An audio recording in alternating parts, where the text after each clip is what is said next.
শ্রীমদ্ ভগবদ গীতায় শ্রীধর স্বামীর সুবোধিনী টিকায় আমরা পঞ্চম অধ্যায় কর্ম সন্ন্যাস যোগ সেটি পড়ছি।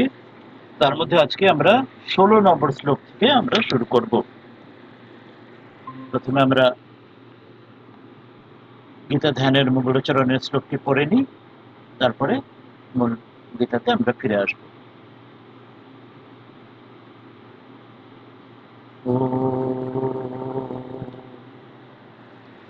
वसुदेवसुतं देवं कंसचाणूरमर्दनं देवकी परमानन्दं कृष्णं वन्दे जगद्गुरुम्। এবার আমরা মূল শ্লোকে ফিরে আসি। 15 নম্বর শ্লোক পর্যন্ত আমরা আগের দিন পড়েছি, আজকে 16 নম্বর শ্লোক বলছেন সূর্যকে দৃষ্টান্ত से ज्ञान की महिमा। 16 নম্বর শ্লোক থেকে তিনি এর আগে আমরা দেখেছি তিনি কর্মের কথা বলেছেন, নিষ্কাম কর্মযোগের পথ দেখে বলেছেন, আর তার সঙ্গে ঈশ্বর যে সেটা দায়ী নয়, সেটি জীব নিজ নিজ কর্ম অনুযায়ী প্রারব্ধ অনুযায়ী ঈশ্বর শুধু কর্মফল দাতা, তাকে সেই পাপ পুণ্যের ফল প্রদান করেন। এটি আমরা এতদিন দেখেছি। 16তে বলছেন সূর্যকে দৃষ্টান্তে জ্ঞানকে মহিমা, সূর্যের উদাহরণে দিয়ে জ্ঞান, যিনি জ্ঞান প্রাপ্ত হন সে জ্ঞানীর তার মহিমার কথা বলছেন। শ্লোকটিতে আসছে জ্ঞানেন হি তদজ্ঞানম येषां नाशेतमात्मनः तेषामादित्यवज्ञानं प्रकाशयति तत्परम। বললেন যে জ্ঞানেন তু তৎ অজ্ঞানম येषां नाशितम आत्मनः तेषाम् आदित्यवत् জ্ঞানম প্রকাশয়তি তৎপরম। কি অর্থ আসছেন? বলছেন যে তু কিন্তু, কিন্তু অর্থাৎ আগের শ্লোক যোগটি যেটা পড়েছিলাম পর্যন্ত, যে সেখানে যে কর্মের মাধ্যমে তারপরে নিষ্কাম কর্মযোগের শেষে যখন জ্ঞান প্রাপ্তির কথা বলা হয়েছিল, আর বলা হয়েছিল যে ঈশ্বর সেটির জন্য দায়ী নয়, যে প্রত্যেকের যে কর্মের নিজ নিজ ফল লাভ করে। সেখানে কিন্তু যিনি জ্ঞানী, সেটা অজ্ঞানীদের ক্ষেত্রে তারা পাপ পুণ্য শুভ অশুভ কর্মের ফল ভোগ করে, কিন্তু যে জ্ঞানী তার জন্য যে সেটা কোনো কর্মের ভোগ ফল ভোগ তা কোনো হয় না। সেটি এই শ্লোকে বলছে যে তু দিয়ে কিন্তু অপরের, আগে অজ্ঞানীর কথা উদাহরণ দিয়ে বললেন, আর এরপরে জ্ঞানীর কথা বলবেন, সেই জন্য তু ইয়েশাম, যাদের কিন্তু তৎ, যে ওইটি যে কোনটি অজ্ঞানম, অন্যদের ক্ষেত্রে যারা অজ্ঞানী তারা পাপ পুণ্য শুভ অশুভ কর্ম ফল ভোগ করছে, কিন্তু যাদের অজ্ঞান आत्मनः, आत्मार परमात्मार জ্ঞানেন, জ্ঞানের দ্বারা, তত্ত্বজ্ঞানের দ্বারা নাশিতম, যাদের অজ্ঞান নষ্ট হয়ে গেছে, নষ্ট কর দিয়া গয়া है, তাদের ক্ষেত্রে বলছেন তেষাম, তাদের জ্ঞানম, তাদের সেই যে জ্ঞান, অজ্ঞান দূর হয়েছে, তাদের যে জ্ঞানের উৎপত্তি হয় সেটি আদিত্যবৎ, সূর্যের মতো। সূর্যের যেমন প্রকাশ দিনে হয়ে তখন সব অন্ধকার দূর হয়, সেই রকম তৎপরম, সচ্চিদানন্দ ঘন যে পরমাত্মা, তার যে সে সূর্যের মতো প্রকাশয়তি, সেটি প্রকাশ করে। সূর্য আলো উঠলে যেমন রাতের সব অন্ধকার দূর হয়ে যায়, তেমনি এই জ্ঞান প্রকাশ হলে তখন সকল অজ্ঞান সব দূর হয়ে যায়। এটি তিনি এই 16 নম্বর শ্লোকে বলছেন। এরপরে আমরা শ্রীধর স্বামী টিকাতে আমরা বিস্তারে আমরা ব্যাখ্যাতে আসবো।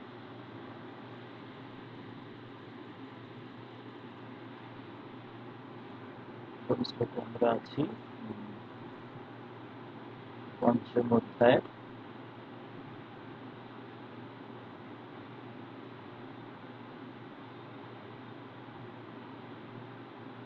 এগিয়ে গেছি, আগে পিছিয়ে হবে।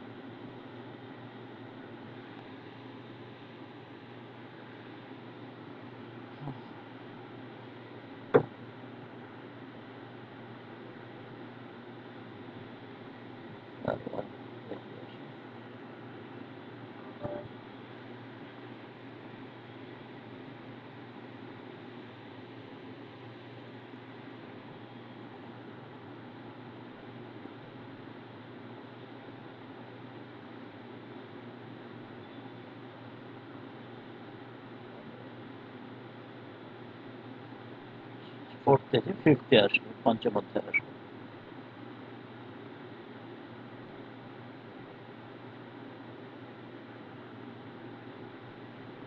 শ্লোকটা বার করে নিই আমরা।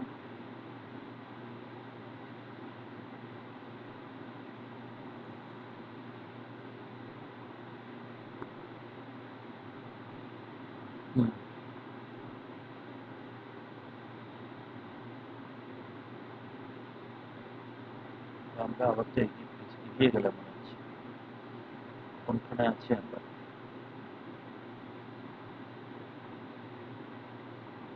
চতুর্থ শেষ হচ্ছে, পঞ্চমে শুরু করছি আমরা। পঞ্চমের 16 নম্বর শ্লোকে আসছি।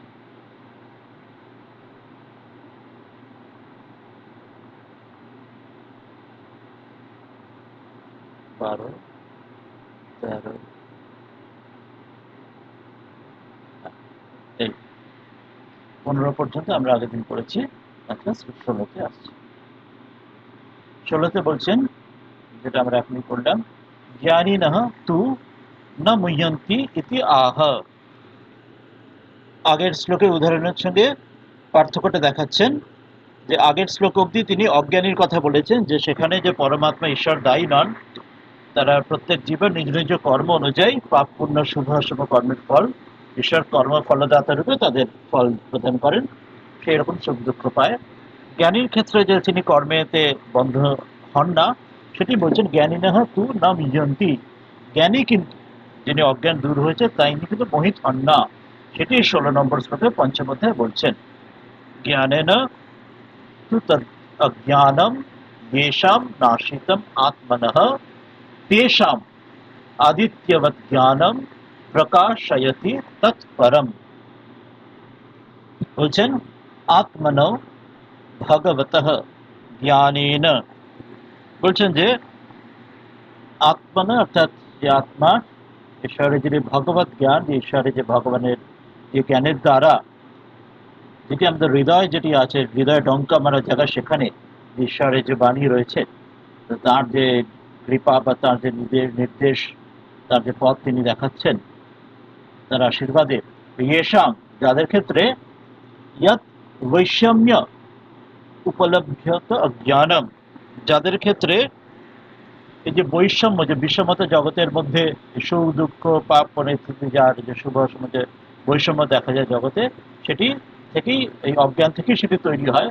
যাদের সেই অজ্ঞানের দ্বারা এই যে বৈষম্য বিষমতা জগতের মধ্যে সব এই ভেদ বুদ্ধি, যার নাশিতম, যাদের দূর হয়েছে, কিসের দ্বারা না ভগবান ঈশ্বরের জ্ঞানের দ্বারা, তার কৃপাতে যাদের হৃদয়ের মধ্যে সেটি দূর হয়েছে, সেই বৈষম্য ভাব, তৎ জ্ঞানম, সেই তাদের জ্ঞানের দ্বারা তেষাম অজ্ঞানের নাশয়িত্বা, অজ্ঞান দূর হওয়ার ফলে, জ্ঞানের উৎপত্তির ফলে, অজ্ঞান নাশ হওয়ার ফলে, তৎপরম, তার ফলে তিনি পরিপূর্ণম ঈশ্বর স্বরূপম প্রকাশয়তি, তার ফলে সেটি অজ্ঞান দূর হয়ে পরিপূর্ণ যে ঈশ্বর স্বরূপ, যে আমার যেটি স্বরূপ, ঈশ্বরের যে আমার স্বরূপ, নিত্য শুদ্ধ বুদ্ধ মুক্ত আত্মা, সেটি আমার স্বরূপ।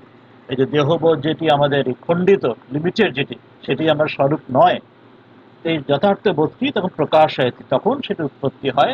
তখন অজ্ঞান দূর হলে, জ্ঞান উৎপত্তি হলে, যেমন সূর্য উঠলে রাতের অন্ধকার দূর হয়ে, সেই রকম ভাবে যথা আদিত্য তম নিরস্য, যেমন সূর্য অন্ধকারকে দূর করে, নিরস্ত করে, সমস্ত বস্তু জাতম, সকল বস্তু জগৎকে, দিনের আলো ফুটলে সকল পৃথিবীর বস্তু সকল কিছু তখন দেখা যায়, রাতের অন্ধকারে কিছু প্রকাশ পায় না, সূর্য দেখা দেন তখন সকল জগৎকে প্রতিভাত করেন। তেমন প্রকাশয়তি তদ্বৎ, ঠিক যেমন সূর্য সকল জগৎকে প্রকাশ করেন, সেই রকম জ্ঞান উঠলে, জাগলে, অজ্ঞান নাশ হলে সকল তখন বস্তুর যে যথার্থ স্বরূপ ঈশ্বরের সত্তা, সেটি অনুভব হয়। এটি তিনি জ্ঞানের ক্ষেত্রে, এর আগে যে অজ্ঞানের উদাহরণ দিলেন, তারপর জ্ঞানের ক্ষেত্রে এটি বললেন। এরপর সেটি আরো একটু বিস্তার করে বলবেন, যে যাদের ক্ষেত্রে এটি হয় তার প্রিরিকুইজিট কি, বা তার কোয়ালিফিকেশন কি, কি করলে সেটি এই জ্ঞানটি উৎপন্ন হতে পারে, এবং তাহলে সেটি জানলে কোনটি থেকে উৎপন্ন হয় না সেটিও আমাদের জানা থাকবে। সেটি 17 নম্বর শ্লোকে বলবেন, তাহলে জ্ঞান উৎপত্তির জন্য কি কি আমাদের প্রস্তুতি দরকার, কি কি আমাদের খেয়াল রাখতে হবে, চেষ্টা করতে হবে, সেটি 17তে বলছেন। ज्ञानयोगे एकांत साधन का कथन, যেমন সাধনা চতুষ্টে আমরা পড়েছি বেদান্তের আগে, যে বিবেক বৈরাগ্য সমদমাদি ষট সম্পত্তি মুমুক্ষুত্ব। তো এখানে সংক্ষেপে তার একটা ধারা তিনি একটা রূপরেখা দেখিয়ে দেবেন 17 নম্বর শ্লোকে। কি বলবেন? তদ্বুদ্ধয়স্তদাত্মানঃ তন্নিষ্ঠাস্তৎপরায়ণঃ গচ্ছন্ত্য পুনরাবৃত্তিং জ্ঞান নির্ধূত কল্মষাঃ। বলছেন তদ্বুদ্ধয়ঃ তদাত্মানঃ তন্নিষ্ঠः তৎপরায়ণः গচ্ছন্তি অপুনরাবৃত্তিম জ্ঞান নির্ধূত কল্মষাঃ। চারটি বলছেন, তদ্বুদ্ধয়ঃ তদাত্মানঃ তন্নিষ্ঠः তৎপরায়ণः, একটি একটি করে আসবেন। বলছেন যে হে অর্জুন, तदात्मानः, जिनका मन तद्रूप होगा, तदात्म माने जब विस्तार আমরা আসবো শ্রীধর স্বামী टीकाয়, जिनका मन तद्रूप हो रहा है, সেই রূপে যে ঈশ্বর সেই ভাবে সম্পূর্ণ ভাবিত হয়েছেন। तद्बुद्धयः, जिनका बुद्धियों तद्रूप हो रही है, যার বুদ্ধিও সেই রূপে ঈশ্বরের ভাবে সম্পূর্ণ বুদ্ধি সে ঘনীভূত হচ্ছে। তার নিষ্ঠা, जहाँ निरंतर निष्ठा किसे न सच्चिदानंद घन परमात्मा में ही, जिनकी निरंतर एक ही भाव से स्थिति है, যার সেখান থেকে আর কোনোভাবে সেটা মন অন্য জায়গায় সে যায় না। যেমন দুটি উদাহরণ আছে, একটি হচ্ছে মধুমক্ষী আর একটি সাধারণ যেটি মাছি। যে শ্রীরামকৃষ্ণ যেমন বলছেন যে মাছি কখনো ফুলেও বসে, আবার কখনো বিষ্ঠায় ঘাতেও বসে, কিন্তু মধুমক্ষী সে কিন্তু একমাত্র মধু পান করে, সে কিন্তু অন্য কিছু চায় না। নিষ্ঠা, যার নিষ্ঠা একমাত্র পরমাত্মাতেই, তার নিরন্তর একই ভাব নিষ্ঠা, সেই যিনি। আর কি বললেন আরেকটি, তৎপরায়ণঃ, তৎপরায়ণ পুরুষ, যেটা সেই সাধক, তিনি ঈশ্বরের সম্পূর্ণ তিনি নিবিষ্ট, তিনি জ্ঞান নির্ধূত কল্মষ, জ্ঞানের দ্বারা কল্মষ মানে পাপ ধুয়ে যাওয়া হয়েছে, যার জ্ঞানের দ্বারা যে পাপ ধুয়ে গেছে, জ্ঞানের দ্বারা পাপ রহিত হোকার তিনি অপুনরাবৃত্তিম, যখন আর ফিরতে হয় না, পরম গতি অর্থাৎ জন্ম মৃত্যুর এই সংসার চক্র থেকে যিনি গচ্ছন্তি, তার যিনি পারে চলে যান, ফিরে আসতে হয় না, সংসার চক্রের পারে যিনি চলে যান। এই চারটি কোয়ালিফিকেশন থাকলে তদ্বুদ্ধয় তন্নিষ্ঠা তদাত্মনা তৎপরায়ণঃ। এবারে এক একটি করে আমরা আসবো শ্রীধর স্বামীর তার টিকাতে, এটা খুব ইম্পর্টেন্ট, বিস্তার করে তিনি বলবেন। এক একটি 17 নম্বর শ্লোকে বলছেন যে एवं भूत ईश्वर उपासना फलम आह।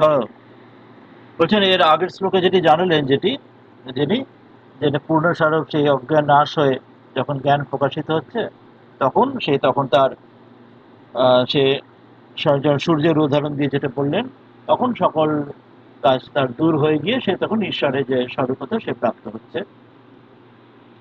এটি তখন বলছেন এবং ভূতি ঈশ্বর উপাসনা ফলে মাহ, এই প্রকার আগের যেমন জানালেন সেভাবে ঈশ্বরের যখন উপাসনা যেটা করা হয়, যে কর্মযোগ যেমন বলেছেন যে নিষ্কাম কর্মযোগ ঈশ্বরে ফল সমর্পণ রূপে যখন কর্ম করা হয়, তার ফল কি হবে সেটি এই শ্লোকে বলছেন। তদ্বুদ্ধয় তদাত্মানঃ তন্নিষ্ঠা তৎপরায়ণঃ গচ্ছন্তি অপুনরাবৃত্তিম জ্ঞান নির্ধূত কল্মষাঃ। বলছেন তস্মিন এব, যে তসমিন অর্থাৎ যে তার মধ্যেই, ঈশ্বরের মধ্যে যার বুদ্ধি, কি বুদ্ধি না নিশ্চয়াত্মিকা येषाम। বুদ্ধির ডেফিনেশন আমরা কি জানি, যে অন্তঃকরণ ডেফিনেশনে সংকল্প বিকল্পনাত্মক মন আর নিশ্চয়াত্মক বুদ্ধি, যে বুদ্ধি যে নিশ্চয়াত্মক বুদ্ধি, কোনো বিষয় যখন স্থির বুদ্ধি হয়, এখানে স্থির বুদ্ধি কিসে হবে না ঈশ্বরের স্থির বুদ্ধি হবে। তসমিন এব বুদ্ধি নিশ্চয়াত্মিকা, এখানে নিশ্চয়ের অন্য কিছু নয়। ওই সেই মধুমক্ষী আর যেটা সাধারণ মাছির কথা উদাহরণ দেওয়া হলো, তো মধুমক্ষী সবসময় যেটি মধুর পান নিষেধ করে, সে অন্য জায়গায় যায় না, সেরকম যার বুদ্ধি নিশ্চিতভাবে শুধুমাত্র ঈশ্বরে অর্পণ বুদ্ধি যার হবে, সেটি একটি প্রথম দেওয়া হলো।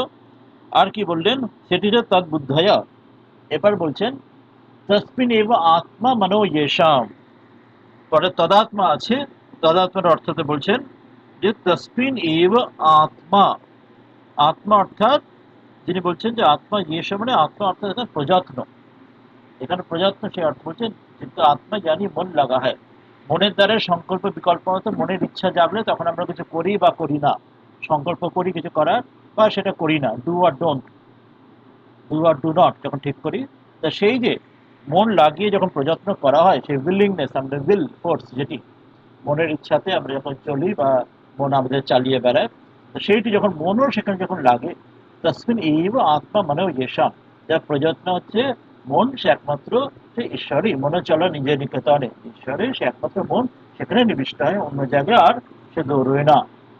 আর কি বলছেন, তসমিন এবার নিষ্ঠা, তার নিষ্ঠা 3 নম্বর ছিল তার নিষ্ঠা, তসমিন এবার নিষ্ঠা মানে তাৎপর্যম ইয়েশাম, तात्पर्यम, तात्पर्य अर्थ বলছেন যে जिनके निष्ठा यानी तत्परता, তাৎপর্যতা তৎপরতা থেকে পারসিভিয়ারেন্স, স্বামীজি বলছেন তিনটি বিষয়, পিওরিটি, পেশেন্স, পারসিভিয়ারেন্স। এই যে পারসিভিয়ারেন্স, বুলডগ টেনাসিটি, যে একবার ধরলে সেটি আর ছাড়বে না, তো সেই যে তৎপরতা সেটা যে নিষ্ঠা, যেমন ইষ্ট নিষ্ঠা, যে যেখানে ধরে থাকবে সেটি থেকে আর ছাড়বে না, তো সেটি হচ্ছে যে নিষ্ঠা, সে তাৎপর্য, তাৎপর্য অর্থাৎ তৎপরতা। আর একটি কি বললেন, তৎপরায়ণ, যে ততশ্চ তৎপ্রসাদ তদেব পরময়নম আশ্রয় येषाम, যে তৎপরায়ণ অর্থ বলছেন যে যে হচ্ছে তৎ এব পরম অয়নম, যে যার পরম আশ্রয়, যে একমাত্র ঈশ্বরই তিনি সর্বস্ব বা ঈশ্বরই তার সর্বস্ব, সেটি পরম আশ্রয়, অয়ন অর্থাৎ আশ্রয় স্থান, তার নিবাসস্থান একমাত্র যিনি ঈশ্বর, ঈশ্বর ছাড়া তার অন্য কোনো সাপোর্ট সিস্টেম নেই, একমাত্র ঈশ্বরই তার একমাত্র সাপোর্ট সিস্টেম, তার উপর সম্পূর্ণ সে নির্ভর। পরমম পরম আয়নম আশ্রয় येषाम, এটিতে তৎপরায়ণ, যে একমাত্র তার উপরই তিনি সম্পূর্ণ নির্ভর, দ্বিতীয় কোনো তার কোনো নির্ভরতা নেই তিনি ছাড়া। এই যে চারটি বলছেন, ততশ্চ তৎপ্রসাদ লব্ধেন আত্মজ্ঞানেন, এবং তার প্রসাদের দ্বারা, তার কৃপার দ্বারা, প্রসাদ লব্ধেন, তার প্রসাদ মানে তার কৃপা, দ্য ব্লেসিং, গুরু কৃপা ঈশ্বর কৃপার দ্বারা লব্ধেন, সেটি লব্ধ হয়ে তার দ্বারা আত্মজ্ঞানেরও, তার যে নিজ আত্মজ্ঞানের উৎপত্তির ফলে কি না নির্ধূতম, নির্ধূত মানে দূর হচ্ছে বা ধুয়ে যাচ্ছে, নষ্ট হচ্ছে কি বা নিরস্তম কোনটি না কলমশম, কলমশম মানে পাপ, সমগ্র যে পাপ অন্যায় যা কিছু ভুল সেগুলি সব তার ধুয়ে পরিষ্কার হয়ে যাচ্ছে। ইয়ে যার বা যাদের, তাদের তে অপুনরাবৃত্তিম, তিনি আর ফিরে আসেন না, তিনি আর ফিরে আসেন না মানে সংসার চক্রে, জন্ম মৃত্যু চক্রে ফিরে আসেন না, তিনি মুক্তিম ইয়ান্তি, তিনি মুক্তিপ্রাপ্ত হয়ে যান, তিনি মুক্তিপ্রাপ্ত। তাহলে এই চারটি তিনি বললেন, চারটি তিনি এই কোয়ালিফিকেশন বললেন। ইম্পর্টেন্ট কি না, তদ্বুদ্ধয় তদাত্মান তন্নিষ্ঠ তৎপরায়ণ, তদ্বুদ্ধি মানে বললাম নিশ্চয়াত্মক বুদ্ধি, তদাত্মান মানে মন, যে মনে যে প্রযত্ন যেটি সংকল্প বিকল্প সেই উইল ফোর্স সেটি, তার নিষ্ঠা, নিষ্ঠা যেটি হচ্ছে তৎপরতা, বুলডগ টেনাসিটি যেটি পারসিভিয়ারেন্স, যেটি শুরু করবে সেটাকে ধরে রাখা, সেটি সেখান থেকে আর বিচ্যুত না হওয়া, এবং তৎপরায়ণ, সর্বস্ব তাকে শরণাগতি, তিনি একমাত্র আমার আশ্রয়, তবে বা মাতা চ পিতাত্মামেব, এই যে সে ভাব, তিনি একমাত্র আমার পরম আশ্রয়। এই চারটি ভাব নিয়ে তিনি সাধনা করবেন, যে বুদ্ধি সম্পূর্ণ তার উপর প্রযত্ন তাকে পাওয়ার জন্য, এবং তৎপরতা যা শুরু করবে সেটি থেকে আর সেখান থেকে আর ছাড়বেন না, আর পরম আশ্রয় শরণাগত হয়ে তিনি এগোবেন। তিনি তারই প্রসাদে, ঈশ্বরেরই কৃপায়, তার প্রসাদে তিনি আত্মজ্ঞান প্রাপ্ত হয়ে তার সকল পাপ তার নষ্ট হবে, এবং তিনি স্বয়ং মুক্তি প্রাপ্ত হবেন, আর ফিরে আসবেন না, এটি তিনি সতর্কতা বললেন। এরপর এমন যে ব্যক্তি যিনি এমন বললেন তার কি লক্ষণ, এবার সেটি বলবেন। আগের শ্লোকে কি বললেন না, জ্ঞানী হওয়ার জন্য কি সাধন কি লাগবে, তার আগে কি করা, আর এখানে বলবেন যে যিনি এমন পৌঁছাও ব্যক্তি, যিনি এই জায়গায় পৌঁছে গেছেন তার লক্ষণ কি হবে। হ্যাঁ, একটা প্রশ্ন কেউ করেছিলেন, বলুন, কেউ হাত তুলেছিলেন, বলুন না। মহারাজজি, এই যে জ্ঞানের যে জ্ঞান আর অজ্ঞানের যে কথাটা হচ্ছে, তো আমরা তো সবসময় বলি যে আমাদের জ্ঞানের অভাব আছে বলে অজ্ঞান আছে, তো এই অভাব আর আবরণ এই দুটোর মধ্যে পার্থক্য কি? মানে অজ্ঞানের আবরণ আছে না জ্ঞানের অভাব আছে? এটা বিভিন্ন ভাবে শব্দটি ব্যবহার করা হয়, যেটা অজ্ঞান কখনো বলি, তখন তাকে অবিদ্যা বলি, কখনো সেটি আবরণ শব্দের অর্থে ঢেকে দেওয়া বলা হয়, আর কখনো তাকে মায়া শব্দ ব্যবহার হয়। টেকনিক্যাল ভাবে বললে দুটি শব্দ ব্যবহার হয়, আবরণের বিক্ষেপ দুটি বলা হয়, ওটা টেকনিক্যাল দিক দিয়ে। বেদান্তের যখন টেকনিক্যাল আবরণ অর্থাৎ তিনি জ্ঞান ঢেকে দিচ্ছে, আর বিক্ষেপে সেখানে অন্য কিছু দেখাচ্ছে, অর্থাৎ যেখানে রজ্জুতে সর্পভ্রম, যেখানে অন্ধকার থাকার জন্য প্রথম হচ্ছে আবরণ, মানে রজ্জুকে ঢেকে দিচ্ছে ফলে রজ্জুকে দেখতে পাচ্ছি না, চিনতে পাচ্ছি না, এটি প্রথম, এই আবরণ হলো। এরপর রজ্জুকে তো দেখতে পারলাম, তো ঠিক আছে, দেখতে না পাওয়া সে একরকম, কিন্তু রজ্জুকে অন্য কিছু দেখা, সাপ হিসেবে দেখা, সেটি হচ্ছে বিক্ষেপ। টেকনিক্যালি বেদান্তের ভাষায় দুটি শব্দ বলা হয়। আবরণ মানে রজ্জুকে রজ্জুরূপে না দেখা, দড়িকে দেখতে না পাওয়া। একদম যদি ঘন অন্ধকার হতো, মানে কুচকুচে কালো যদি হতো, তাহলে মানে দেখতে পেতাম না, দড়িকে দেখতে পেতাম না।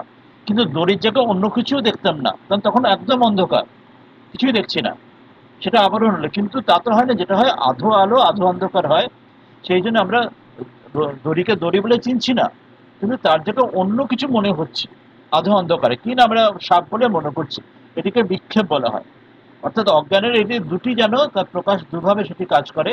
একটিতে তার বস্তুর মূল স্বরূপে ঢেকে দেয় প্রথমটি, দ্বিতীয়ত তাকে দ্বিতীয় অন্য কিছু বলে মনে করায়, তাকে বিক্ষেপ বলা হয়। এটা টেকনিক্যাল দিক থেকে বললাম, আবরণ বিক্ষেপ দুটি। আর প্র্যাকটিক্যাল দিক দিয়ে দুটোই হচ্ছে অজ্ঞানেরই দুটি ভাগ, অজ্ঞানেরই দুটো ওয়ে, দুটো ভাবে প্রকাশ হচ্ছে অজ্ঞানেরই। বা অজ্ঞান বলুন, অবিদ্যা বলুন, বা মায়া যে শব্দ ব্যবহার, ইগনোরেন্স যে শব্দ ব্যবহার করুন না কেন, ফলে সেটি যখন এরকম ভাবে ঢেকে দিচ্ছে বা অপকিছু দেখাচ্ছে, তখন আমি সেটিকে জ্ঞান আমার প্রকাশ হচ্ছে না, তখন আমি রজ্জু বা দড়িকে দেখতে বা চিনতে পারছি না, তখন আমি অন্য কিছু তাকে দেখছি। তখন আমার জ্ঞানটা যেন ঢাকা হয়ে গেল, রজ্জুর জ্ঞান হলো না, দড়ির জ্ঞান হলো না, দড়ির জায়গায় আমি সাপ বুঝলাম। তো তখন আমার, অর্থাৎ সেখানে আমার অজ্ঞান রয়ে গেল। এবার যখন আলো জ্বলে উঠলো, তখন আর সেখানে আর দেখলাম সাপও নেই, আর সেখানে আমার যে ভুল ভ্রান্তি সেটাও চলে গেল, দেখলাম যেমন রজ্জু ছিল, রজ্জু আগেও তাই ছিল, এখনো তাই আছে, রজ্জু পরেও তাই থাকবে। তো সেটা অর্থাৎ অজ্ঞান দূর হওয়া মানে যেটা ছিল, যেটা আছে, যা থাকবে, আসল স্বরূপ সেটি প্রকাশ হওয়া। আসলটা চিরকালই ছিল, তো আমার ভুলের জন্য আমি অন্য কিছু ভাবছিলাম, সেটা আমার ভুল যেটা ছিল সেটি হচ্ছে অজ্ঞান। ঠিক আছে, এইটা হচ্ছে সাধারণ ভাবে যেটা আবরণ, আর সেখান থেকে আধো অন্ধকার আধো আলোর জন্য বিক্ষেপে অন্যরকম দেখায়। এটা সংক্ষেপ। ঠিক আছে। ঠিক, এর পরেরটা হ্যাঁ আসি। জি, ঠিক আছে। হ্যাঁ, আমরা তাহলে 18 নম্বরে এরপর আসি। এরপর বলবেন, আগেরটি তাহলে সাধনার কথা বললেন, যে যে সাধন করে এই জ্ঞান পেতে পেতে চায় তার কি কি কোয়ালিফিকেশন দরকার, প্রিরিকুইজিট কি, সেটি বললেন যে ওই তদ্বুদ্ধয়া তদ আত্মনা তার নিষ্ঠা তৎপরায়ণা, তার বুদ্ধি, মন এবং নিষ্ঠা, তৎপরতা এবং সমর্পণ, শরণাগত সম্পূর্ণ, এই 4.5টি এই তার প্যারামিটার্স লাগবে। এরপরে বলবেন যে পৌঁছাও ব্যক্তি যিনি জ্ঞান প্রাপ্ত হয়েছেন, তার লক্ষণটি কি। আগেরটাতে বললেন জ্ঞানীর যারা, অজ্ঞানী যিনি সাধন, সাধকের কি কি করতে হবে, করণীয় কি, আগেরটাতে বললেন। আর এখন বলবে যিনি জ্ঞানী, তিনি কিভাবে জগৎকে দেখেন, তার কথা এবার 18 নম্বরে বলবেন। ज्ञानी महापुरुष की समदृष्टि और स्थिति का तथा उनको परम गति प्राप्त होने का कथन, তিনি যখন জ্ঞানী, যখন তার পরম গতি প্রাপ্ত হন, তিনি কিভাবে জগতে বিচরণ করেন, কি দেখেন, তার কি কিভাবে চলেন, তার যে স্থিতি, সেটি এবার জানাবেন 18 নম্বর। এটি খুব বিখ্যাত শ্লোক, 18 নম্বর শ্লোক ভেরি ইম্পর্টেন্ট, ভেরি ফেমাস। বলবেন, বিদ্যা বিনয় সম্পন্নে ব্রাহ্মণে গবিহস্তিনি शुनि चैव श्वपाके च पंडिता समदर्शिनः। বলছে বিদ্যা বিনয় সম্পন্নে ব্রাহ্মণে গবি হস্তিনি শুনি চ এব শ্বপাকে চ পণ্ডিতাः সমদর্শিনः। কি বলছেন, যে পণ্ডিতাহা, যারা জ্ঞানীজন, যিনি জ্ঞান প্রাপ্ত হয়েছেন, তিনি বলছেন বিদ্যায় বিনয় সম্পন্ন, যার বিদ্যা আছে এবং যার বিনয় আছে, বলা হয় না বিদ্যা দদাতি বিনয়ম, যে প্রকৃত বিদ্বান তার বিনয়ও থাকবে। তেমন বিদ্যা এবং এবং দুটোই মানে একই সঙ্গে থাকবে।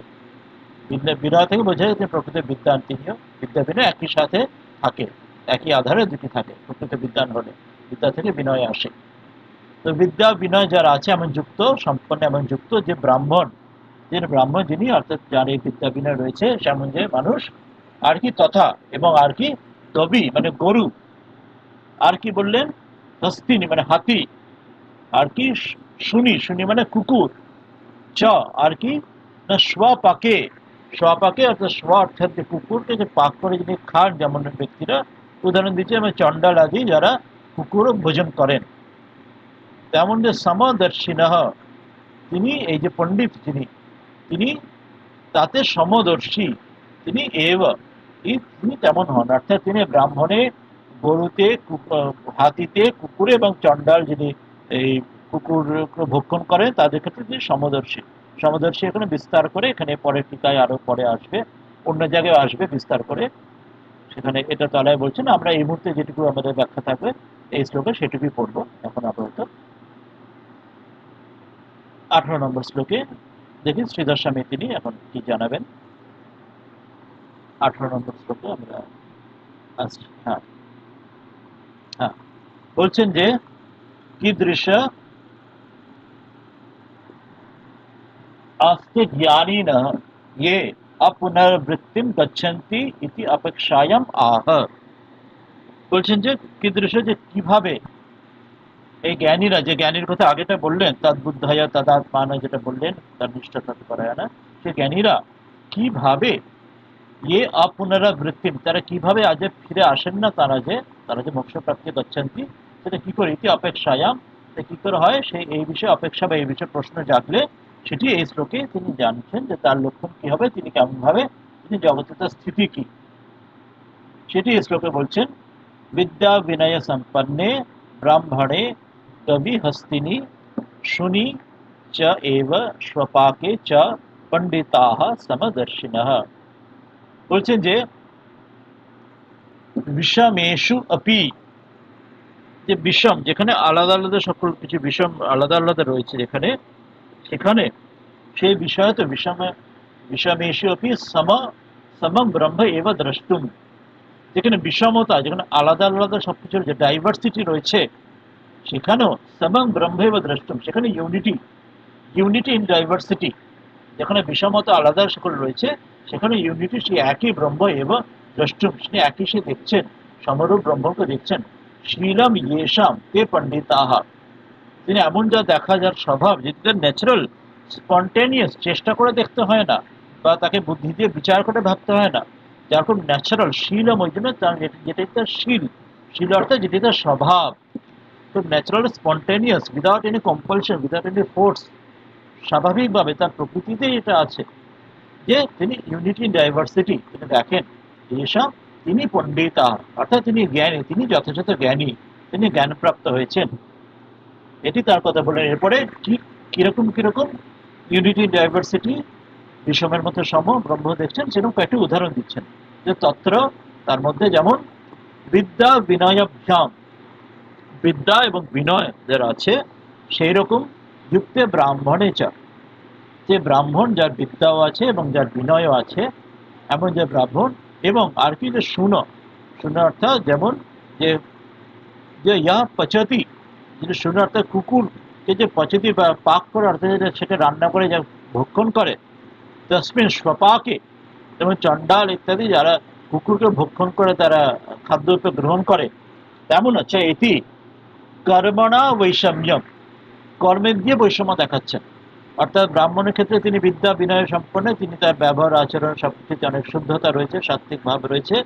আর চণ্ডাল যদি হন তিনি হয়তো তিনি কুকুর তিনি পর্যন্ত তিনি ভক্ষণ করছেন, সেটিও তার খাদ্যবস্তু হচ্ছে। এমন যে বৈপরীত্য, একদিকে ব্রাহ্মণ যিনি বিদ্যা বিনয় সম্পন্ন, অপরদিকে যেটি এমন আচার করছেন যিনি কুকুর ভক্ষণও করছেন, তেমন চণ্ডাল। তার মধ্যে যে কর্মের দিক দিয়ে দুজনের কর্ম দুটো আকাশ পাতাল তফাৎ, একটি দুটো পার্থক্য ব্রাহ্মণ এবং চণ্ডালের কর্মের মধ্যে দিয়ে। তো এমন দুটো যে বৈপরীত্য ব্রাহ্মণ এবং চণ্ডালের, তার ক্ষেত্রে কর্মের মধ্যে বৈষম্য সত্ত্বেও উভয়ের মধ্যেই তিনি ব্রহ্মই দর্শন করছেন এই জ্ঞানী ব্যক্তি পণ্ডিত। আর অন্যটি কি, আর একটা উদাহরণ কি, দবি অর্থাৎ গরুতে, হস্তিনি মানে হাতিতে, এবং শনি মানে কুকুরে, এটি জাতিত বৈশ্যম দর্শিতম। এবং জাতি স্পিসিস একটা কর্মের মধ্যে আলাদা দেখালেন, মানুষের মধ্যেই একই হোমোসেপিয়েন্স স্পিসিসের মধ্যে একটি হচ্ছে ব্রাহ্মণ, অপর একটি কুকুর ভোজি চণ্ডাল, দুটোর বৈষম্যের মধ্যেও তিনি একই ব্রহ্ম দেখছেন। আর একটি জাতিগত ভেদ দেখালেন, স্পিসিসই আলাদা, যেমন গরু, যেমন কুকুর, যেমন হাতি, আলাদা স্পিসিসের মধ্যে সেখানেও তিনি একই, সেখানেও ইউনিটি, সেখানেও তিনি ব্রহ্মরূপ সমতা তিনি দর্শন করছেন। এই উদাহরণটি তিনি দিলেন যে যিনি ইয়ে হবেন, যিনি যথাযথ পণ্ডিত বা ব্রাহ্মণ জ্ঞানী হবেন, তিনি সমবুদ্ধি তার থাকবে, সকলের মধ্যে সম দর্শন করবেন। কিন্তু সেখানেও কিন্তু তিনি ব্যবহারের ক্ষেত্রে কিন্তু তিনি কিন্তু সেটা, তার মানে তিনি বোকামি হবেন না তেমন নয়, কিন্তু যে তিনি ব্যবহারে বোকামি করবেন সেরকম নয়। যেমন সে উদাহরণ আছে যে হাতি নারায়ণ, মাহুত নারায়ণ, বা আপও নারায়ণ, সবই নারায়ণ, বাঘও নারায়ণ, কিন্তু বাঘের সঙ্গে কোলাকুলি করা যায় না। সবই জল নারায়ণ, কিন্তু কোনো জল খাওয়া যায়, কোনো জল আচানো, কোনো জল স্নান, কোনো জল পূজা করা যায়। ব্যবহারে যে পার্থক্য সেটা খেয়াল থাকবে, কিন্তু নারায়ণ বুদ্ধি তো সবই তো নারায়ণ বুদ্ধি থাকবে, ঈশ্বর বুদ্ধি, ইষ্ট বুদ্ধি বা ব্রহ্মবুদ্ধি থাকবে, কিন্তু ব্যবহারে বোকামি করবেন না। সেটা কিন্তু সেটা তিনি এই পরের শ্লোকও সেটা ব্যাখ্যা করে আরো আসবেন, যে ব্যবহারে কোনো বোকামি থাকবে না, কিন্তু তার সমদৃষ্টি তার থাকবে। এবার কিন্তু ব্যবহারে যখন যেমন কিছু তার ব্যবহারের প্রয়োজন সেটি তিনি করবেন, সেটি তিনি পরের শ্লোকে 19 নম্বর শ্লোকে তিনি আসবেন, এই বিষয়টি আরো ব্যাখ্যা করে বলবেন। যে কারণ এখানে আমাদের প্রশ্ন জাগতে পারে যে এই সব কিছু যদি একই হয়, তাহলে তাহলে কি করে জাগতিক ব্যবহার, কি করে জাগতে কিভাবে চলবে, ওই যেটা আমরা হাতি নারায়ণ মাহুত নারায়ণের মতো, সেখানে তাহলে তো ভুলভ্রান্তি হতে পারে। সেখানে যদি প্র্যাকটিক্যাল বুদ্ধি, কমন সেন্স যদি না থাকে, সেটি তিনি বলবেন 19 নম্বর শ্লোকে, যে ওই প্রবলেমটা হবে না, সেটি বলবেন। 19-এ বলছেন, ইহৈব তৈর্জিতঃ সর্গ येषां साम्ये स्थितं मनः निर्दोषं हि समं ब्रह्म तस्मात् ब्रह्मणि ते स्थिताः।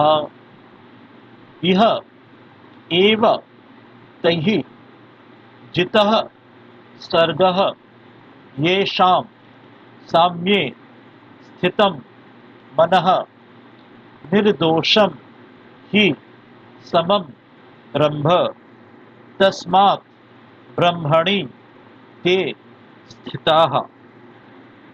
বলছেন যে কি বলছেন, যে ইয়েশাম, যে ব্যক্তির, এমন যে ব্যক্তির যার মন, যার মন সাম্যে, যে সমভাবের মধ্যে, সমত্ব বুদ্ধিতে স্থিত হয়েছে, যার মধ্যে সেই ভেদ বুদ্ধি দূর হয়েছে, তাই তার দ্বারা, তেমন ব্যক্তির দ্বারা, দ্বারা ইহ, ইহ মানে এই জগৎ, এই জীবিত অবস্থাতে, এই সময়, এই লোকেই, এব ভেরিলি বিশেষভাবেই, সর্গ, সর্গ মানে সমগ্র যে এই জগৎ সংসার, সেটি জিত, মানে জিত হয়েছে, সম্পূর্ণ তিনি জিতে গেছেন, জয় করে নিয়েছেন। তিনি, যার মন সমতা, তেমন সাম্যতা প্রাপ্ত হয়েছে, তিনি এই জীবিত অবস্থাতেই, এই জগতেই সমগ্র সংসারকে তিনি যেন জিতে নিয়েছেন, তার দ্বারা জেতা হয়েছে। হি কেন না, কেন বলছেন সেটি বলছেন, ব্রহ্ম সচ্চিদানন্দ ঘন যে পরমাত্মা, তিনি নির্দোষম সমম, যে নিত্যশুদ্ধ বুদ্ধমুক্ত আত্মা ব্রহ্ম, তিনি নির্দোষ, তার মধ্যে কোনো দোষ নেই, এবং তিনি সম, তার মধ্যে কোনো ভেদ নেই, নির্গুণ নিরাকার ব্রহ্মে। ফলে তসমাৎ, সেই জন্যে, যেহেতু তখন ব্রহ্ম বেদ ব্রহ্ম এব ভবতি, যিনি ঈশ্বরকে জানছেন, তিনি তার সেটি তার সত্তা তিনি প্রাপ্ত হচ্ছেন, সেই জন্যে এই জ্ঞানীর জন্য তে ব্রহ্মণি, তিনি ব্রহ্মতেই, সচ্চিদানন্দ ঘন পরমাত্মাতে স্থিত, তাকে স্থিত থাকেন। এই জন্য শ্রুতিতে বেদে বলা হচ্ছে, ব্রহ্ম বেদ ব্রহ্ম এব ভবতি, ব্রহ্মকে জেনে তিনি ব্রহ্মই হয়ে যান। তিনি সেখানে তার সমস্ত বুদ্ধি আসে বলে তিনি এই জগতেই, তিনি সমগ্র জগৎকে যেন জয় করেছেন। ফলে তার জন্য আর কোনো এইসব ভেদ বুদ্ধি, তার বৈষম্য কিছু থাকে না, কারণ মন যেহেতু সামনে রয়েছে, সমতায় রয়েছে, সমগ্র জগৎকে তিনি জয় করে নিয়েছেন। আর ব্রহ্ম যেমন নির্দোষ সম, তিনিও সেই রকম নির্দোষ এবং সমতা প্রাপ্ত হয়ে যান। এটিতে একটু ব্যাখ্যা আসবেন, শ্রীধর বলবেন। এখানে প্রশ্ন জাগবে, আগের যে শ্লোকটা বলা হলো, ওই যে ব্রাহ্মণ থেকে বিদ্যা বিনয় সম্পন্ন ব্রাহ্মণ বা চণ্ডাল, বা কোথায় গরু বা কুকুর বা কোথায় হাতি, সব তো আলাদা আলাদা, ভিন্ন ভিন্ন। তো সেখানে সমতার ওই যে প্রশ্নটা যেটা আমরা বলেছিলাম, সে হাতি নারায়ণ মাহুত নারায়ণ, যে প্র্যাকটিক্যাল কাজকর্ম সেখানে কি করে সেটা আমরা অ্যাপ্লাই করব, সেখানে কি করে সেটা খাটে। তো সেখানে এখানে বলবেন, প্রশ্ন জাগবে জানো, বলছে নানু, যে সংশয় যাচ্ছে, বিষয়মেসু সমদর্শন নিষিদ্ধম কুর্বন্ত अपि কথং তে পণ্ডিতাঃ। বলছেন যে এই বিষমা বস্তুতে, যেখানে আলাদা আলাদা সবকিছুর মধ্যে সমদর্শন, সমতা দেখ না, নিষিদ্ধ, এটাতে নিষিদ্ধ কুর্বন্ত, এটা পণ্ডিতরা সেটাকে, তাহলে তিনি কথং তে পণ্ডিতা, প্রত্যেকটা আলাদা বস্তুতে তো প্রত্যেকে তো ওরম এক ভাবতে পারি না। বাঘ ও নারায়ণ, কিন্তু বাঘকে তো আলিঙ্গন তো করা চলে না। তা প্রত্যেকের ক্ষেত্রে আমি সমান বুদ্ধি তো ওরম করতে পারি না। মাহুত নারায়ণ, হাতি নারায়ণ, প্রত্যেকের ক্ষেত্রে আলাদাভাবে ব্যবহার করতে হবে সকলের ক্ষেত্রে। তাহলে যখন এরকম বলা আছে সেক্ষেত্রে যে এইভাবে যে সমতা আনা চলে না, তাহলে তুমি কি করে কে পণ্ডিত বলছে যে গরু, হাতি, কুকুর এক দেখছে, সমদর্শন করছে, বা যে ব্রাহ্মণ চণ্ডাল সমদর্শন করছেন। এখানে উদাহরণ দিচ্ছেন একটা প্রশ্নতে যখন যাচ্ছে সংশয়, ইয়তঃ গৌতম, গৌতম মানে গৌতম সূত্র, গৌতম ঋষি গৌতমের দ্বারা যে ধর্মসূত্র আছে স্মৃতিশাস্ত্রে, সেখানে তিনি বলছেন সম অসমভ্যাম বিষম সমে পূজাতঃ। গৌতম সূত্রে এখানে এই 2.8.20-তে সেখানে বলছেন যে সম অসমভ্যাম বিষম সমে পূজাতঃ। এই সূত্রে গৌতম মুনি ঋষি তিনি বলেছেন। কি তার অর্থ কি ওই সূত্রটাতে? এটা সংশয়, এটা প্রশ্নের মধ্যে যাচ্ছে। পূর্বপক্ষ বলছেন অস্য অর্থ, এই সূত্রটার অর্থ হচ্ছে সম অসমভ্যাম বিষমে বিষম সমে পূজাতঃ। এই সূত্রের অর্থ হলো সময়া পূজায়া বিষমে প্রকারে কৃত সতি। বলছেন যে সময়া পূজায়, যেখানে হচ্ছে সমের জন্য, যেখানে এক সেখানের জন্য, সে সমের জন্য বিষম পূজা, সেখানে তার জন্য সেই সেই সেখানে যার যে তার আকাঙ্ক্ষিত বা যে তার স্থান, সেটি না রেখে সেখানে বিষম, সেখানে তার থেকে আলাদাভাবে পূজা করা প্রকারে কৃত সতি। যদি এরকম কেউ করে, যাকে যেরকম, অর্থাৎ যেমন যাকে যেখানে যেমন সেখানে তেমন, যাকে যেমন তাকে তেমন, যখন যেমন তাকে তেমন, অর্থাৎ যেখানে যেমন করণীয় সেখানে সম, যেখানে সেখানে যদি বিষম আচরণ করে বা বিষম ব্যবহার করে, আর উল্টো যেখানে বিষমে চ সমে প্রকারে কৃতে সতি, আর যেখানে বিষম, যেখানে সেখানে পূজা যদি সমপ্রকার যদি ব্যবহার বা আচরণ করে, অর্থাৎ যার যেখানে যেমন করণীয় সেখানে যদি যদি ওই বললাম, ওই যদি সেই বাঘ রূপ নারায়ণকে যদি আলিঙ্গন করতে যায়, বা সেই হাতি নারায়ণ মাতি মাহুত নারায়ণ সেখানে না বুঝে যে হাতি নারায়ণ বলে, নারায়ণ বলে সেখানে হাতি, সে পাগলে হাতির সামনে দাঁড়িয়ে পড়ে, তেমন যদি উল্টো করে, এইগুলো সমাজ জায়গায় বিষম আচরণ বা বিষমের ক্ষেত্রে সম আচরণ অন্যরকম করে, তাহলে তেমন যে পূজক ইহ লোকাত পরলোকাচ্চ হিয়তে ইতি তত্র আহ।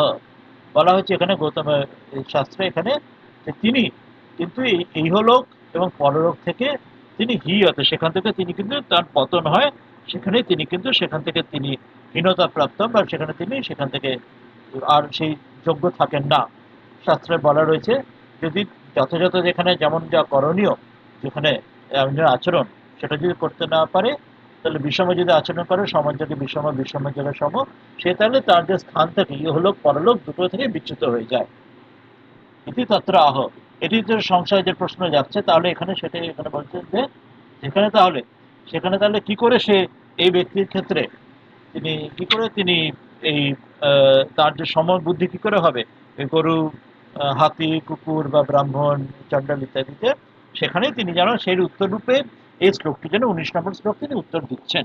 এই শ্লোকেরই ব্যাখ্যায় যিনি যেন শ্রীকৃষ্ণ উত্তরটি বলছেন এই প্রশ্নের ব্যাখ্যা বা এই সংশয়ের, এই ডাউটের ব্যাখ্যাতে। কি বললেন না, ইহ ইব তৈর্জিত সর্গ येषां साम्य स्थितं मनः निर्दोषं हि सबं ब्रह्म তসমাৎ ব্রহ্মণি তে স্থিতাহ।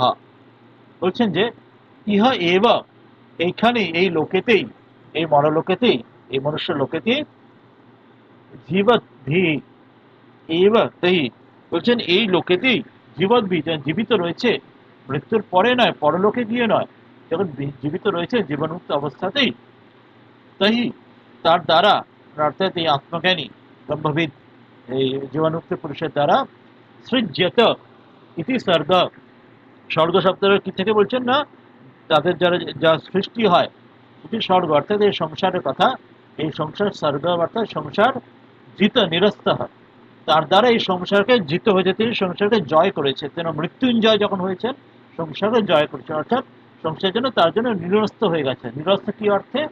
যেমন যেটা আগে আমরা পড়লাম না, যে তার জন্য কোনো কর্ম থাকে না, তিনি যে করেনও না বা কাউকে দিয়ে করানো না, অর্থাৎ তিনি নিত্যশুদ্ধ বুদ্ধমুক্ত দ্রষ্টা সাক্ষী হয়ে থাকেন। তিনি জানেন যে আমি যন্ত্র, ঈশ্বরের যন্ত্ররূপে ঈশ্বরের কর্তা, আমি অকর্তা, তিনি এই বোধে থাকেন বলে তার জন্য সংসারের কোনো কর্মের কোনো দায়, কর্মের বন্ধন, কর্মভোগ তার জন্য ঘটে না। তো এই কাদের জন্য এটি হয় না? ওই ব্রহ্মজ্ঞানীর কথা বলছেন, যে শাম, যাদের কি না মন, যাদের মন সাম্যে সমত্বে স্থিতম, যাদের মন এই সমত্ব প্রাপ্ত হয়েছে, সমতা বুদ্ধি প্রাপ্ত হয়েছে, যারা সব জায়গায় সর্বভূত ব্রহ্ম দর্শন, সর্বভূত ঈশ্বর দর্শন, সর্বভূত ইষ্ট দর্শন যারা করছেন, তাদের ক্ষেত্রে মন সমতা বুদ্ধি প্রাপ্ত হয়েছে, তারা একই দেখছেন। সেই যখন ছাদে উঠলাম, ছাদে ওঠার আগে দেখছি সব আলাদা, একতলা দোতলার সব সিঁড়ি আলাদা। ছাদে উঠলে তখন জানছি যে ছাদও যে চুন সুরকিত তৈরি হয়েছে, একতলা ছাদ, সিঁড়ি, দেওয়াল, সেগুলো সবই চুন সুরকিত তৈরি হয়েছে। সেটা ছাদে ওঠার পরে সেটি অনুভব হচ্ছে, যে ছাদে ওঠার আগে জানছি না, তখন মনে হচ্ছে ছাদটি বোধহয় আলাদা কিছু হবে, বৃষ্টি আলাদা। ছাদে উঠলে তখন জানছি ওপর নিচ সবই এক। সেই জন্য তখন মন সামনে সমস্ত বুদ্ধিতে স্থিত হলে তখন তত্র হেতু, কি হেতু তখন? কেন না হি যস্মাৎ ব্রহ্ম, যেহেতু ব্রহ্ম নিজেও নির্গুণ নিরাকার ব্রহ্ম, সবং নির্দোষম, যে শ্রুতিতে মন্ত্র রয়েছে, পূর্ণমাদ পূর্ণমিদম, তিনি পূর্ণ, তার থেকে পূর্ণ নিল, তিনি পূর্ণই থাকেন, তার মধ্যে কখনো কোনো দোষ বা কোনো ত্রুটি বা তার মধ্যে কোনো ভেদ বুদ্ধি কিছু থাকে না, তিনি সমম, তিনি সর্বদা কোনো বৈষম্য তার মধ্যে নেই ব্রহ্মের মধ্যে, তিনি সেই জন্য নির্দোষ। যেহেতু কোনো বৈষম্য নেই, তিনি সর্বদা নির্দোষ, তার মধ্যে কোনো দোষ কিছু তার মধ্যে নিজের মধ্যে, তার মধ্যেও কোনো দোষ নেই। তসমাৎ, সেই জন্য তসমাৎ, সেই কারণে সমদর্শিনা ব্রহ্মণি এব স্থিতা, সেই জন্য এই ব্যক্তি ব্রহ্মজ্ঞানী ব্যক্তি ব্রহ্মের স্থিত, তিনি ব্রহ্ম, ব্রহ্ম বেদ ব্রহ্ম এব ভবতি, কিন্তু যখন ব্রহ্মই তখন জানছেন, ব্রহ্ম সেই যার স্বরূপতা প্রাপ্ত হচ্ছেন, তিনিও যখন সমদর্শী হয়ে যাচ্ছেন, ব্রহ্ম যার নেচার বা তার যে সচ্চিত আনন্দ, তার যে স্বরূপ, সেই ব্যক্তিও সেই তৎস্বরূপতে প্রাপ্ত হচ্ছেন। মায়ের যে সেই মধ্যে প্রকৃতি পরমাণু যে স্তোত্রের, অভিনন্দ যে স্তোত্রে আছে, যে তিনিও সেই, তিনি রামকৃষ্ণ রূপ, তিনি রামকৃষ্ণ বোধ, তিনি একটা শ্লোকে রয়েছেন, তিনি তিনি তিনি সব কিছুর মধ্যে তিনি সেই ওই বোধে রয়েছেন। মায়ের সে একটা ঘটনা জীবনে আছেন, সেই তিনি যখন সেই ভাবেতে রয়েছেন, তিনি ঠাকুর যেভাবে পান যেভাবে খেতেন, মাও সেই রূপে, শ্রীমৎ শারদাদেবী ঠিক সেইভাবে যেন পানও খাচ্ছেন, সেইভাবে যেন কথা আচরণ করছেন, অর্থাৎ যেন সম্পূর্ণ ডাইলিউটেড হয়ে যাওয়া সেই ভাবে। যেমন ঠাকুরের ক্ষেত্রে উদাহরণ হচ্ছে সেই শ্যামা পূজার দিনে তিনি যখন সেই একদম কালী রূপে যেন তিনি গিরিশ ঘোষে তিনি নিচ্ছেন, তার পূজা গ্রহণ করছেন, বা গোপালের মা যখন ঠাকুরের কাছে আসছেন, ঠাকুর যেন গোপাল ভাবে ভাবিত হয়ে যাচ্ছেন। তো এটি সে দেখাচ্ছেন যে তিনি সেই রূপে যখন হচ্ছেন, তিনিও তার ব্রহ্মাণ্ডে স্থিত, তিনি সেই সম্পূর্ণ ডাইলিউটেড হয়ে গিয়ে তার মধ্যেও সেই সমতা, সেই বোধ আসছে। ব্রহ্মভাবং প্রাপ্ত ইতি অর্থ, তিনি ব্রহ্মভাব প্রাপ্ত হচ্ছেন, ব্রহ্মের যে নিত্যশুদ্ধ বুদ্ধমুক্ত ভাব, সেটিও সেই ব্যক্তির সাধকের মধ্যে সেটি ন্যাচারালি তখন এসে যাচ্ছে। তিনি যে তার জন্য সেটি খাটছে সমদর্শনের ভাবটি, এই যেটা বলা হলো যে ব্রাহ্মণ, চণ্ডাল, গরু, কুকুর, হাতি সব তিনি এক বুদ্ধি দেখছেন, কিন্তু প্র্যাকটিক্যালি তার কোনো তাতে অসুবিধা হবে না, প্র্যাকটিক্যাল অ্যাপ্লিকেশনে তার সেটি বোধহয় অসুবিধা হবে না।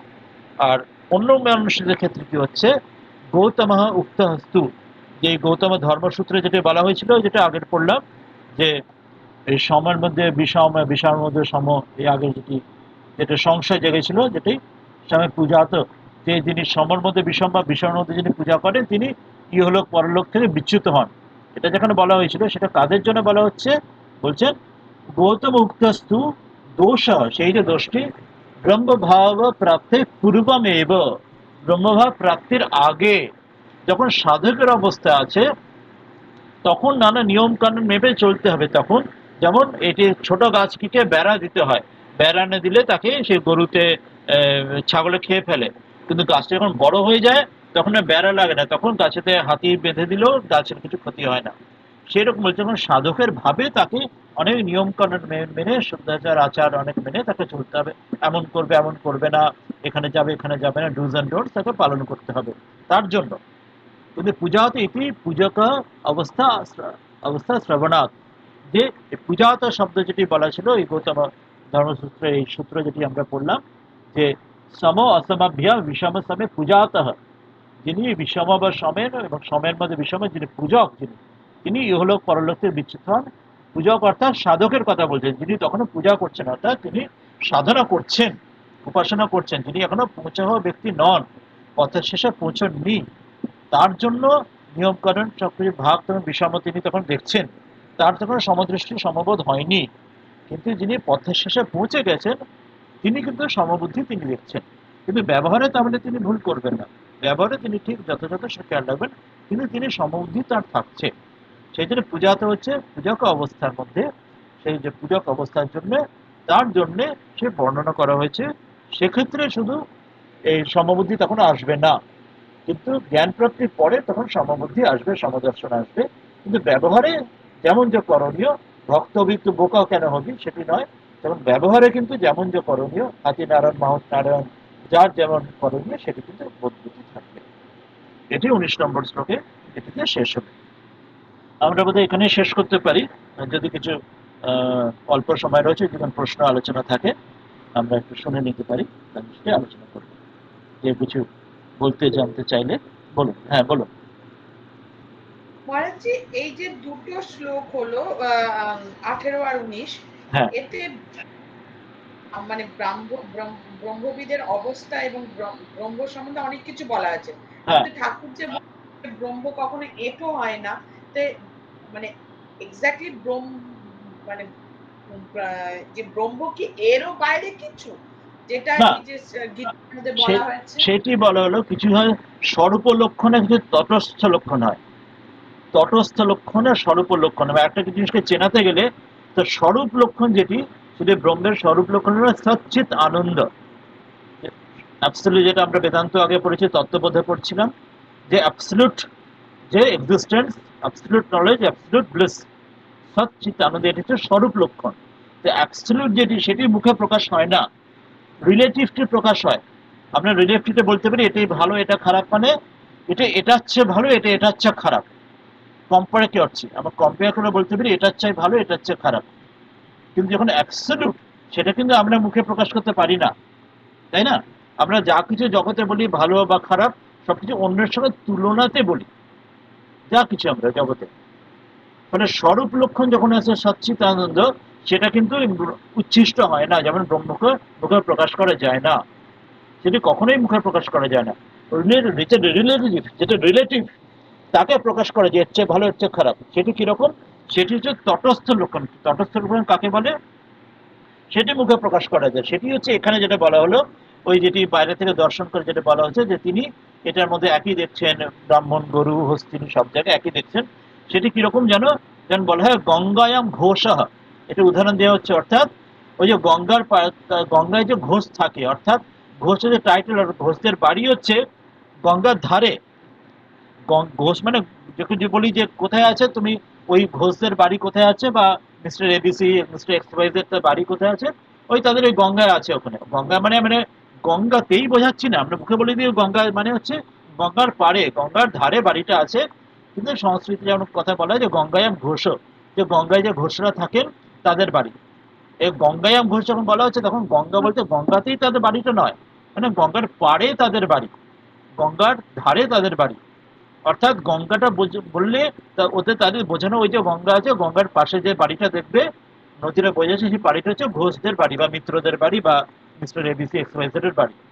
সেটা তটস্থ লক্ষণ, তট থেকে দূর থেকে দেখানো হলো, ওটা একটা এক্সাম্পল দেওয়া হলো। অর্থাৎ তটটাকে আসলে গঙ্গার উপরে ঘোষ থাকে না, গঙ্গার ধারে ঘোষ থাকে, কিন্তু গঙ্গাটা সাপোর্ট নেওয়া হলো ওকে এক্সপ্লেন করার জন্যে। এখানেও যেটা দেওয়া হচ্ছে এটা হচ্ছে তটস্থ লক্ষণ যে বলা হলো, সেটা উচ্ছিষ্ট, কোনো সমস্যা হচ্ছে না। সেখানে বলা হচ্ছে ব্রহ্ম, যিনি যিনি ব্রহ্মবিদ, তিনি এইভাবে জগৎকে দেখেন, এইভাবে তিনি সমদর্শন তিনি করেন, তিনি ব্রাহ্মণ গবি হস্তিনী সব জায়গায় তিনি পণ্ডিত সবকিছু দেখেন। কিন্তু তার যে কি অনুভব নিজস্ব, যে সচ্চিত আনন্দ, সেটি তার নিজেরটা, সেটি কিন্তু মুখে প্রকাশ করা যায় না, সেটি উচ্ছিষ্ট হয় না, সেটি স্বল্প লক্ষ্য, সেটি তিনি জানেন কিন্তু মুখে বলা যায় না। ঠাকুর বলছেন সেই সারে গামা পাধানি, যে সাথে ওখানে থাকা জন্য নেমে আসতে হয়, সেই অবস্থায় মুখ বলাই যায় না, যখন একটু অনেক নেমে আসি তখন মুখে বলা যায়, তখন এই তটস্থ লক্ষণের মধ্যে বলা যায়। ওই জন্য ব্রহ্মের দুটি লক্ষণ, তটস্থটা মুখে প্রকাশ করা যায়, ওই গঙ্গার ধারের ঘোষদের বাড়ির মতো, কিন্তু স্বরূপ লক্ষণ সচ্চিত আনন্দ সেটা মুখে প্রকাশ করা যায় না। সেটা শুধু বোধে বোধ হতে পারে, যে যে নিজে নিজে বোধ করতে পারে, মুখে সেটা অপরকে বোঝানো যায় না। যেমন কাশি দেখা একরকম আর কাশির শোনা একরকম। কাশির শোনাটা অন্যকে বলা যায়, কিন্তু কাশি দেখতে হলে নিজে নিজেই দেখতে হবে। বা দুধ দেখা এরকম, দুধের স্বাদ কিরকম, খাওয়া একরকম। দুধকে মুখে বলা যায় দুধটা সাদা রঙের, দুধটা খেতে খুব মিষ্টি বা মধুরা মিষ্টি, কিন্তু কেমন সেটা সেটা নিজেই একমাত্র খেয়ে বুঝবে, সেটা অপরের কথা দিয়ে পরের মুখে ঝাল খাওয়া যায় না। সেই জন্য একটা স্বরূপ লক্ষণ হিসেবে সবসময় ব্রহ্ম উচ্ছিষ্ট হবে না, কিন্তু তটস্থ লক্ষণ দিয়ে একটা এক্সাম্পল হিসেবে বলা যায় এইরকম ভাবে, যে এইরকম ধারণা একটা একটা সিম্বলিক্যাল প্রতীক রূপে সবসময় এক্সাম্পল দেওয়া যায়। তো এটা সেই রকম দেওয়া হচ্ছে এখানে। ঠিক আছে মহারাজ। হ্যাঁ, অন্যরা যারা আছেন যদি কিছু প্রশ্ন বা কিছু বলতে চান বলতে পারেন, তাহলে কি এটি ইন্টারেক্টিভ আমাদের আলোচনা সেটা করতে পারে। আমরা তো আজকে তো সময় প্রায় শেষ হয়ে এসছে, তবে আমরা কেমন কি পড়া হচ্ছে বা আমরা সেগুলো রিপিটেশন বা সেগুলো অনুধ্যান আমরা করতে পারি, আগের ক্লাসগুলো নিজেরা বলতে পারে নিজেরা, তবে কি সেটা পারস্পরিক সেটা আমাদের তৈরি হবে ক্লাসের করার। আচ্ছা মহারাজ, আমি আরেকটু ইন্টারাপ্ট করছি, হ্যাঁ তার বলুন। মানে থেকে শুধু ব্রহ্ম অনুভূতির একটু টেস্ট পাচ্ছি, কিন্তু আমরা এখন ওই যে যেমন কাশি গিয়ে দেখার ব্যাপারটা আমরা সেটা দেখতে পাচ্ছি না, অনুভব হুম। হচ্ছে না, হ্যাঁ, তাই তো? এখনো যা কিছু আমরা শাস্ত্রে শুনছি, পড়ছি, শ্রদ্ধায় বা গুরু যে উপদেশ দিয়েছেন সেটি হচ্ছে সেইটি শ্রবণের জায়গাতে আছে। এরপর সেগুলি মনন করা। মননটা কিরকম? যেমন গরু যেমন আগে খেয়ে নেয়, খাওয়ার পরে তারপরে সে গোশালায় সে বসে জাবর কাটে। আগে সব খেয়ে নিল, খেয়ে নিয়ে খড় বিচুলি খেয়ে তারপর গরু যখন বসে রয়েছে, যখন আর খাচ্ছে না, সেটা গরু সে ভেতরে রইল, গলকম্বলে রইল, সে বসে বসে জাবর কাটছে। তো এখন শ্রবণ হচ্ছে, গুরু বলেছেন, উপদেশ দিয়েছেন বা আমরা মন্ত্র যা দিয়েছেন শাস্ত্রের সাধ্যায় পড়ছে, সেটি শ্রবণ হলো। এরপরে জাবর কাটা হচ্ছে মনন করা। মানে আমরা যা কিছু শুনেছি, গুরু বলেছেন বা শাস্ত্রে পড়েছি, শুনেছি, বুঝেছি, সেটি বারবার বারবার জাবর কাটার মতো নিজের মনে বোঝা, বা সেখানে নিয়ে যাওয়ার সংশয় আসছে, ডাউট আসছে, নিজে নিজে আলোচনা করা, একের অপরের সঙ্গে ডিসকাস করা, ভাবা, চিন্তা করা। সেই জন্য এই চর্চা স্বামীজি ভীষণভাবে বলতেন, শুধু শ্রবণ নয়, এই মননটা অর্থাৎ চর্চার একে অপরের সঙ্গে ভেরি ফ্রিলি। আমরা তো জানি না, তাতে কোনো ভুল বা লজ্জা বা ভয় সংশয় কিছু নেই, ভেরি ফ্রিলি যে আমরা কে কি আন্ডারস্ট্যান্ডিং হচ্ছে একে অপরের সাথে ডিসকাস করা, শেয়ার করা, নিজের আন্ডারস্ট্যান্ডিং এক্সপিরিয়েন্সটা একে অপরের থেকে লাভান্বিত হবো। এটি সেটি না হলে শুধু শ্রবণ থেকে কিন্তু হবে না, মনন হবে। তারপর মননটা ক্লিয়ার হলে তারপর নিদিধ্যাসন, তারপরে সেটা ডাইজেশন হবে, অ্যাসিমিলেশন হবে, সেটা অনেক তারও পরে। যদি যদি আমরা মনন না করে অ্যাসিমিলেশন করতে যাই, তাতে অ্যাসিমিলেশন হবে না, তাতে কি হবে, ইনডাইজেশন হবে, ডিসপ্যাপসিয়া হবে, বদহজম হয়ে যাবে। তাদের জ্ঞানের যেটা বলে না, জ্ঞান চচ্চড়ি হয়, সে অহংকার ইত্যাদি যে সমস্যা যেগুলো হয়, উল্টো বুদ্ধির সাথে হয়ে যায়, বিপরীত বুদ্ধি। ওই জন্য মননের মধ্যে দিয়ে, মনে মনে চর্চার মধ্যে দিয়ে নিজে নিজে অপরের সঙ্গে ডিসকাস ভীষণ ইম্পর্টেন্ট। এটি না দিয়ে শুধু এক পক্ষে শুনে গিয়ে দিয়ে চোখ বন্ধ করে ধ্যান করতে গেলাম, তাতে কিন্তু হিতের বিপরীত অধিকাংশ হয়। ওই জন্য স্বামীজি বারবার চর্চার কথা অত্যন্ত বলতেন। পড়াশোনার সঙ্গে পড়া, তার সঙ্গে অন্যের সঙ্গে শেয়ার করা, বলা এবং তার কথা বলা, ডিসকাস করা, এবং সম্ভব যদি লেখাও সম্ভব হয় তাহলে লেখাও। লিখলে কি হবে, নিজের আন্ডারস্ট্যান্ডিংটা আরো সুসম্বন্ধভাবে, খুব একটা স্পেসিফিক্যালি, খুব সুচিন্তিতভাবে, মনটা আরো স্পেসিফিক, চিন্তাধারাটা আরো খুব সেন্ট্রাল বা খুব ভালোভাবে সেটি কোনটা সেটা ঠিক হতে পারে। তো সেটাও আসে। তাহলে আজকে আর কেউ কিছু বলবেন, জানবেন বা আলোচনা কি করতে চাইবেন, নাহলে শেষ করবো। এবং সকলেই যদি কখনো কখনো কিছু প্রশ্ন বা নিজের আগের ক্লাসের বা আগেরটা কি বুঝেছেন, যদি এটাও যদি প্রত্যেক 5 মিনিটে যদি আমরা চেষ্টা করি প্রত্যেক ক্লাসে শুরুতে এক একজন ভেরি শর্ট, যে আগের দিন ক্লাসে কি বুঝেছি ওটাতে ভেরি জিস্ট বলেন, সেটা ভালো। তবে একটা ইন্টারাকশন হওয়া ভালো, সেটা এক পক্ষ না হয়, it could be a live discussion, যে পারস্পরিক শেখা জানা হবে। আজকে আমরা এখানে শেষ করি তাহলে এই শ্লোকটি আমরা গীতা ধ্যান দিয়ে, আরো কোনো প্রশ্ন না থাকলে পরের দিন চাইলে প্রথম 5 মিনিট আমরা আগের ক্লাসে কি আন্ডারস্ট্যান্ডিং সেটা এক একজন ভেরি শর্ট, ভেরি ইনফর্মাল ওয়েতেও আমরা বলতে জানতে শিখতে পারি। তাহলে এই শ্লোকে আসি, আর তো কোনো প্রশ্ন নেই। গীতাধানের এই শ্লোকটিতে দিয়ে শেষ করি। ও মূকং করোতি বাচালম পঙ্গুম লঙ্ঘয়তে গিরিম यत्कृपात्तमहं वन्दे পরমানন্দমাধবম। অর্থাৎ যিনি মুখকে বাচাল করে তোলেন এবং পঙ্গুকে যিনি গিরি লঙ্ঘন করান, যার কৃপায় এই অসম্ভব সম্ভব হয়, সে পরমানন্দ মাধব, সেই ঈশ্বর পরমাত্মাকে, তাকে আমাদের প্রণাম জানাই। এটা দিয়ে আমরা আজকে শেষ করলাম। পরের দিন আবার